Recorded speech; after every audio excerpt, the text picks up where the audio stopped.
So, Mr. President, this is what we got up to today with the New York Post. Prime of his life, this officer taken out with his family.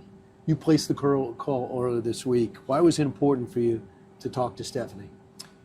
Stephanie's incredible, and they wanted me to be there, and I wanted to be there, and I came in from Florida, and what a family, the Diller family, and they lost a hero, really. I mean, just a hero. They're devastated. The family is devastated. The police force is devastated. The whole country feels this way, and it's happening more and more, and it's really a lack of respect for law and order, and we have to have law and order back in our country, and we're going to, because this can't happen. The man that did this were arrested, I guess, over 21 times, and the person in the car with him was likewise had this massive Nickname record. Killer.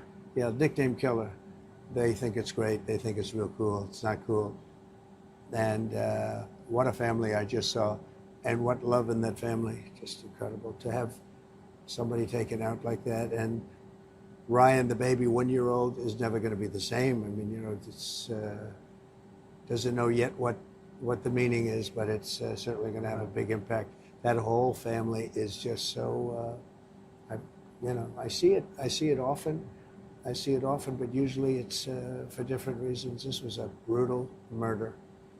Especially I'm thinking of you growing up in Queens. Yeah. They're pulled off on a boulevard on the border of Nassau County. You see a guy in a bus lane just surveilling a building, and he thinks to himself, Jonathan, I'm going to go find out what's up, and never thinks he's going to get shot in the chest because of that. Not only is he a police officer in the prime of his life cut down, this guy had 70 collars in 3 years. He loved doing the job, and this is a blue blood family. True. Blue blood and top of his class, and everything perfect. A beautiful record of doing his job properly and fairly. And this is what happens. It's just so horrible. Jonathan was, you know, they say, walking the top. He was the top in every respect, top of his class. And this happened to somebody that should not have happened. So in that town, my town, there'll be about 100,000 police officers. They're coming from Texas. They're coming from all around. They'll stand at attention and take over towns like this. What are your thoughts when you see men and women in blue show up for someone's funeral they never met? So when I was leaving, we paid our respects to the family, most magnificent, beautiful wife, the grandmother and the mother and everybody. Everybody is there but Jonathan.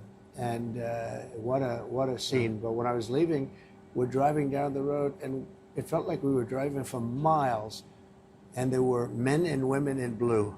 They were going for such a period of this. I said, that's a lot of people. And it was, maybe you were on that journey with us, I don't know, but I tell you what, that was, it's moving. That was a long blue line. Right. That was a long blue line indeed, and that's respect. They have respect for this family. They have respect for what Jonathan meant, and to me, they're the most brave people. Look, it's getting worse and worse for police because we're not taking care of them. We're not allowing them to do their job properly. If you think about it, the man is arrested 21 times. He's a killer. His nickname, I guess, is Killer, or the other one is Killer. And when you think about it, this shouldn't be where you go up to a car and they shoot you and murder you. This shouldn't be happening in this country, and it shouldn't be happening anywhere. We're going to stop it. It's got to stop. We have to have law and order. And when you have people repeat, this isn't a repeat offender. This is ridiculous. This is far beyond that. And there's great violence too. It's not just 21 times. It's great violence. These people shouldn't be allowed to be anywhere near our society. Right. I don't know, you couldn't see, but I was watching the monitor. We had to get cleared by Secret Service, couldn't go to the event I'll be going over this weekend. And the split screen was President Biden, President Obama, and President Clinton going to a fundraiser at Radio City. You know the logistics. Would it be possible for President Biden to have got to Massapequa and visited the family? I'd say within a half an hour, depending on the mode of travel. So, you know, they have some pretty fast travel. What does it tell you? I think that politically he can't support the police. I think he's also making a mistake. But I think politically his His base won't let him support the police, and I support the police. I would say at the highest level of any president by far, maybe double or triple. And they knew that. That's why when I walked into that funeral parlor, it was like love. It was just. I've seen what happens with others. Chris James, they boo her out of the place, and you saw that last week. They boo her because they know she doesn't stand for law and order. She doesn't stand for what's good, what's proper, what's good for our country. And he's in the same category. He's in the exact same category. They want to shy away from it. They didn't even call the family. They could have called. You don't have to be a rocket scientist to know. Even a call would be perhaps. I'm not sure they'd take his call. Right. I'm really not sure they'd take his call. 2 police commissioners greeted you. That's true. And I thought Commissioner Caban said, "Thank you for coming." He did. And Commissioner Ryder right there. That's important for you. Well, it's important for the country. I think it was almost affection in both cases because they're there and they're very devastated by that. And one from New York City came out, and I've known him a little bit, and I think he's doing the best he can. But the restrictions that are put on the police are so incredible. They're protecting the criminal. They're not protecting the police. The criminal has far more protection than a police officer. A police officer gets rough, as in some cases you have to be, because it's the only thing they understand, and he gets rough, and he ends up losing his house, his pension, his family. He ends up losing everything. It's crazy what's going on. So I'm seeing what's happening at Radio City. They expect to raise $25 million right across from where Fox is. You have 3 presidents showing up, and the talk is that Barack Obama is talking to the chief of staff of President Biden, talking to Biden every day, Bill Clinton too. Do you feel like you're running against 3 presidents? Well, I'm running against people that I don't really think have a very good understanding of what's going on in our nation. All 3? Look, I don't see anybody coming to any other conclusion. I don't see anybody condemning the fact that 15 million people have, probably that number, I believe it's that number, it might be more than that, have entered our country from countries all over the world, and they're coming from prisons and jails. They're coming from mental institutions and insane asylum, a step above. They're coming as terrorists. We have many terrorists coming into our country. So it doesn't matter whether you have 3 presidents or 10 presidents. They don't know what's happening if they're not mentioning it, and they don't talk about it. I can tell you, Obama doesn't talk about it. Nobody else talks about it that I see. I talk about it. And the reason I talk about it, we built 571 miles of wall, and we were going, which is more than I said I was going to build, and we were going to build an additional 200 miles of wall, and it would have stopped it even further. We had the best border in history. Now we have the worst border in history. We have the worst border, Brian, in the history of the world. There's never been a country ever, third world, banana republic. There's never been a country that allowed people to pour in like this. They would have, I say in rallies, they would have used sticks and stones to stop that. Did you see over the weekend on 60 Minutes, the president of Mexico and says, we're not going to shut down our border until you change your policy on Cuba and change your policy on Venezuela? Is it okay for the Mexican president to dictate American policy? Well, he said much more than that. He said he wants $10 billion essentially just to talk. $10 billion to talk. And that's come out since. And no, that wouldn't happen with me. I get along great with him. I dealt with him, and he supplied us with 28,000 soldiers. So that's why we had the best what record changed? while I was building the wall. What changed?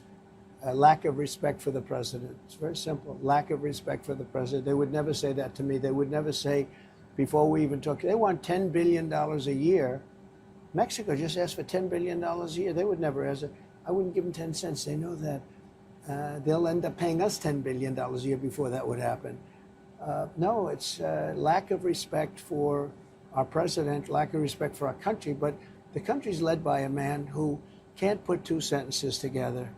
And, they're raising money. They always raise money. They always raise more money. We do fine. You don't need Does it that worry much you money. how much money he's raising? No. And that you're refiguring out the RNC at this point? No, I think we're doing great with the RNC, and we have plenty of money. We're doing very well. We're going to announce numbers that are record-setting numbers in a week or so. The RNC is reconstituted just because we wanted to make a change. But we're doing tremendously well. We're raising a lot of money. We're going to announce, I think, the biggest numbers that we've ever raised. Speaking of big numbers, Truth Social is going through the roof. It's worth billions of dollars, and It's not looking, you're not looking to cash in, I don't think, but it's, you probably got an extra $5 billion in your checking account. What does that mean to you? And how did this happen? Well, Truth has been amazing. It gave me a voice. You know, when I was terminated from Twitter, it was vicious. I had more than I think any other person had, and all of a sudden I didn't have a voice. And that happened also with some other people with a certain viewpoint, and it shouldn't happen. And I think we're probably in the majority, actually, if you want to know the truth. But they terminated me, and I started working on something, a platform that's really great, and it's Truth Social, and it's in the process of being public, and now it's public, and the stock has gone through the roof. And really, this is, I think, in the true sense, this is really it's a great sign of where the people in this country stand. It's almost like a poll. But you see how hot it is. It's one of the hottest stocks that anybody's ever seen. And I'm very honored by that. But you know what? I view it as a poll. And I call it the voice. It's the voice of America. It's my voice. I happen to be the leading candidate, including, I don't know if you've seen the numbers with Biden, but the numbers are way above Biden. And people aren't going to stand What numbers for this. are, you mean followers? The polls. Oh, the polls. Okay. Followers, too, Yeah. actually. But Oh. the polls are way above Biden. We had, your Fox just came out with a good one, but we have some that are 11 and 12 points up. And you would think that, frankly, it would be much more. I have a friend who's a Democrat. He said, I can't understand why you're not winning by 40 or 50 points. Well, it doesn't work that way because you have certain groups of people that always vote a certain way. But we're leading by a lot, and people want justice in this country. They want law and order in this country. They have to have law and order in the country. They want to have strong borders, Right. and they have to have, you know, look at the taxes. They want to double and triple and quadruple the taxes. They don't want that. And you know what we did with the military, we defeated ISIS, and then we didn't have any wars. And we were respected all over the world. We gave you the largest tax Right. cuts in history. You're paying a lot less, but we gave you the largest tax cuts, larger than the Ronald Reagan tax cuts, and we gave you the largest. But they regulation evaporate in cuts. 2025. That's So if you right. don't get, That's if you don't win, they're gone. Well, if I don't win, that means your taxes are going to go up fourfold. Right. Fourfold. RFK announced a running mate this week, 35-year-old from the tech center, seems to be very progressive. They Put it mildly. to put all three of you together, it widens your lead right now. How do you view RFK and his new running mate? Well, I've always liked him, and I've known him actually for a long time. I've liked him. He's a very liberal guy. He's probably the most liberal person in the race, including the Green Party. And so I think he's probably going to hurt Biden. I don't see him hurting me. Our people are solid. We have a very, very solid core, and I think that core is 60%. So RFK hurts him more? I think so, yeah, I think so. He's he's ultra liberal or ultra progressive, as they'd rather have. They don't like the word liberal anymore. You know, you're supposed to use progressive, so therefore I'll probably use liberal. But he's a very far left person. Very, very. I think the most in the race. A lot of people were thinking, well, maybe he's going to hurt Trump. I don't see it. Once they see his record, they're going to understand how far left he is. He's a radical left person. And again, I've known him for a long time. I understand him. I like him. I get along with him. But that's his inclination. His running mate makes him look like a baby in terms of being left. She is really left. But she also has enough money from her husband that she can help him finance a campaign. For 5 weeks, it looks like they say you're going to be stuck in a courtroom 4 days a week. Yeah. This is all How do you because overcome? of Biden. How do you overcome that? How It's do you so overcome fun. not being out there and not being on the stump, the campaign trail, doing interviews like this? Well, it's a shame that it has to take place. This is, again, third world country stuff, whether it's borders or whether it says they've weaponized the Department of Justice, they've weaponized the FBI, they raided my house. They find nothing. Look how well I'm doing. And the people understand it. Look at what's going on. I have Fannie, or Fani as she likes to be called, in Georgia. That's a scam. We have the DA Bragg. That's a scam. Everybody says, you read the people that you have, Jonathan Turley and McCarthy and all the good people that you have on, they say this is a case that shouldn't be brought. It's not even a crime. And it all comes out of the White House. It all comes out. They have a January 6th case, which is a scam. The whole thing is a terrible thing. They've never done it before in this country. It's done. In fact, it's done a lot, but it's always in third world countries. It now has hit the United States. And I'll tell you, It's the biggest lead I've ever had in polls. I'm leading by so much, and I don't believe I'd be leading by that much without it. People see what's happening, and it's the only thing he has going. His policies are horrible. He's an incompetent man. He's the worst president in the history of our country by far. He's a corrupt person. He's a totally corrupt person. The only thing they can do is prosecute me, and I find that every single day I go into court, I end up doing better because they're scams. And the good thing is, through you and through your friends at Fox and others, I have a voice. And when I explain it to people, they understand it. Oh, you have to explain it. But when I explain it to people, they understand it. When I went to Georgia and I did that mugshot, people got it right away. This whole thing it's a political circus. And what it really is election interference. They want to disturb, just like you say, you spend time in court. But, you spend time in court, but you also get the word out pretty good during intermissions and other times. But it's a very unfair situation, and I'm honored. I'll tell you what, every time they do this, in a way I'm honored because I'm doing it for the American people. You have a situation now where you have to have $175 million in 8 days. Can you do it? Sure, I can. And he came out with this number out of the wind. He came out, he said, he's got a lot of cash, I'll take it from him. And they want to take it because this way I can't use it to campaign. In other words, I was going to use a lot of that money to campaign. And the Court of Appeals reduced it very substantially by 60%, which is very rare that they do that. But he's actually been overturned now 5 times on the case. He's a whack job, and he's totally corrupt. And this is a case that should have never been brought. He valued Mar-a-Lago at $18 million, and the experts say it's worth 50 to 100 times that amount. He lost all credibility when he did that, but it was a gift when he did that because people see he's a whack.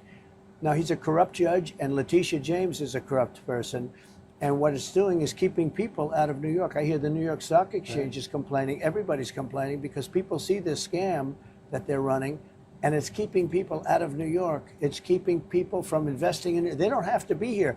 They can be in other states where they're going, or they can be in other countries. They don't need this. So it's a very bad thing. See, they are looking to prosecute Danny Penny, the Marine who put that suspect in a chokehold, submission hold, and he saved a lot of people. It's one that, and also they put your CFO at Rikers Island. Can you imagine? For doing nothing. Look at the crime. You have murderers, you have killers, you have... When I went to court with Bragg, they had 8 prosecutors in court over what McCarthy, Turley, and every other legal scholar, virtually every, said he did nothing wrong. And yet you have people getting murdered on the street and nothing happens to them. What a shame. What's going on here? What a shame. What is the message to the presidents at Radio City right now? Before you leave New York and go back to Florida, what did they miss today? Well, they missed a very sad moment for our country, but it's a moment that they have to be a part of, whether they like it or not. They can't skip this moment. I've never seen so many police. I've never seen so many firemen, a lot of firemen. They view it, in a very similar way, and I understand that. But they're going to have to get involved a little bit because this country is going to hell. Our country is not respected anymore. We're really, I say it in my rallies and my speeches, we're a nation in decline. We are a nation in decline. But fixable. But totally fixable, but we have to do it fast. Tell you what, the most important day in the history of our country is going to be November 5th. That's Election Day. It's going to be November 5th. That is the most important period of time. It's the most important day in the history of our country. Our country's going bad, and it's going to be changed on November 5th. And if it's not changed, we're not going to have a country anymore. And my very last question, if both of you just represent your own parties, it's not going to be enough. You have to get the middle, the independents, the undecideds. What is the Trump plan to get the independents, undecideds? I think I have the independents. I think it's false stuff. I did very well in the first election, 2016. I did even better in the second election by millions and millions of votes. And yet I have not seen the kind of spirit that I have right now. Just driving through the streets of an area that you grew up in, the people are going wild, and they want something. This is an election where you really have 2 people. I ran it for 4, he ran it for 4, and people loved when I ran it for 4. They have a nice, simple choice.